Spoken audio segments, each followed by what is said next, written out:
All right, let's do it. Utah, game 1 versus the Houston Rockets, the number 1 seeded Houston Rockets, as Ingles drills the 2 to start it off. Let's see what Utah can do. I think the Rockets are a bad matchup. I got the Rockets in 5 in this series. I wouldn't be surprised if it's a sweep. It's a bad matchup for the Jazz, man. Bad matchup. The Rockets won all 4 games, and I know only one of those games was played like in the second half of the season, as Tucker drew the 3. But I'm just looking at the court, and also Rubio's gonna miss the bulk of this series, as Chris Paul drills that 2. You know what I think it is? Because with the Thunder, right? Here's why the Jazz had a lot of success. Not only do they play team ball, as Crowder drills the 3, he's playing really good basketball right now. Not only do the Jazz play team ball, their guy, defensive player of the year, Rudy Gobert, Donovan Mitchell, that is filthy good. Not only do the Jazz play team ball, they anchor their defense through their defensive player of the year, right? The problem with this with Rudy Gobert, as you're looking at it right now, the Rockets don't need to ever get to the rim with him down there. Like, if Harden wants to really get to the rim, he'll do it on a switch and go past Rudy Gobert. You're going to see that in his highlight as well.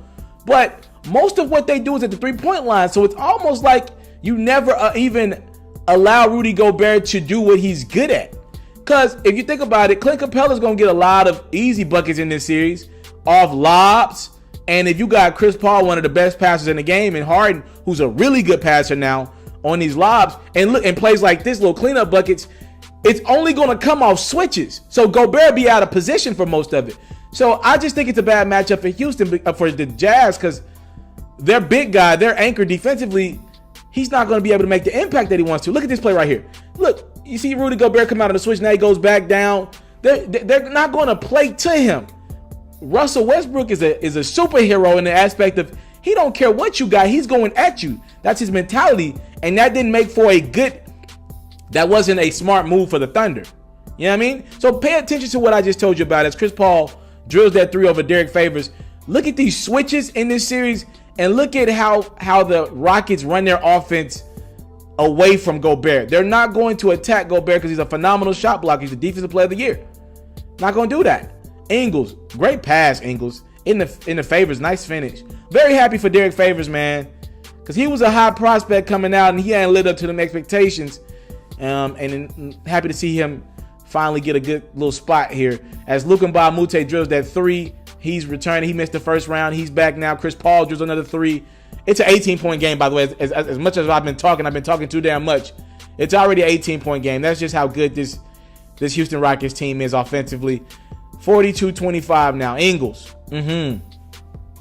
That's good. He's good. He's good. I'm happy he's in Utah. Fits their team. Chris Paul. Just look how they're playing. They're not going to attack Rudy Gobert. Donovan Mitchell.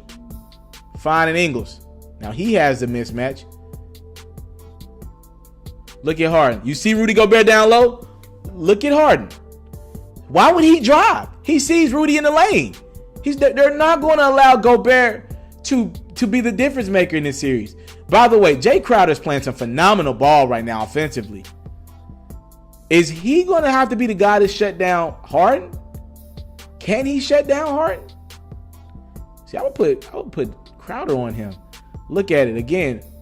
You see, they're playing to Gobert. Whatever Gobert makes a decision, they're going to do whatever gives him the best opportunity to not get blocked. Look at it. Gobert comes over on Harden, and Harden dishes it off to Capella, who jams it home. He caught Gobert slipping. Now Harden looks up, sees Gobert in position. He's not breaking it to him. He's going to pull up a 3. They're not going to allow Gobert. Look at Gobert out of position again. They swing that thing around.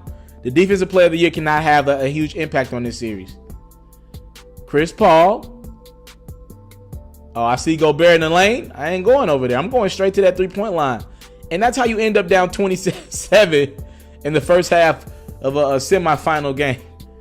Oh, nice move by Donovan Mitchell. His hang time is beautiful. He's a phenomenal little young basketball player. Ingles. Gobert. Ingles open for 3. Practice that shot. He's going to make that shot. Trevor Ariza. I see Gobert coming out. I'm not going to attack him.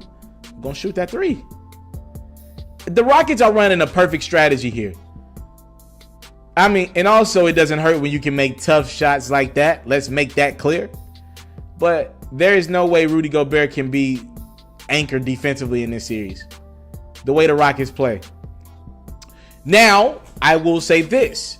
If you catch the Rockets on an off night, which means all these Utah guys' defense is going to be pivotal, as Donovan Mitchell with the nice little crossover, but it's blocked by Capella. If the Rockets aren't making their shots, which is rare, they're going to keep shooting. But if you can get them in a tight game down the stretch, and those shots are not falling, I think Utah can have a chance to win the game. I'll give them game 3 as Donovan Mitchell cuts it down to a 19-point game. I'll give them game 3 because I think they could. Nice play. Oh, Donovan Mitchell. Yes, sir. I'll give Jazz game 3 because you got to really get this Rockets team to run some half-court offense. Their threes can't be falling. But like this, like what else do you do without fouling? Like there's nothing else for Harden to do. Ooh, Donovan Mitchell. Oh my goodness. Snap. That's that. 21-point game now. Harden. Tucker. Hey. Over favors for 2. Okay. Dante Exum down the lane. Down, baby. Don't street in, baby. Get a boo, baby. Ain't no let it go. Hey. I like what Utah's doing here. So they're not going to win this game. Oh my, that's filthy. That's nasty. That's ridiculous. They're not going to win this game, but you gain a little momentum. You figure out. I think they figured out this Houston team a little bit. They're making shots. Utah didn't play a bad game offensively. They got 71 points to start the fourth. Excuse me. They'll get over 100 in this game or close to it. Nothing is wrong with the game they're playing. It's just not. They didn't make as many shots as Houston did. You know, Pete, we're in a different NBA right now. Teams are making shots and teams are playing good offense. But if you knock down a lot of twos and you play a team like this who knocks down a lot of threes right on cue, you can still lose and play a decent game. You cannot let that 3-point line get it. Like if a team makes 6 more threes than you, that's 18 points. You know, it's 18-point difference. Harden up top to Capella. We're going to just make sure we get Gobert out of position. Take advantage of it. We don't want to attack Gobert. We know that's a mismatch. Other end now. Ingles, great pass. 16-point game now. Swing that thing around the Crowder. If I'm Utah, I'm very excited about the 2 home games that I have, game 3 and game 4, because some of my role guys like Crowder, they're playing good basketball on the road. So I believe that'll only do nothing but translate it when I get home.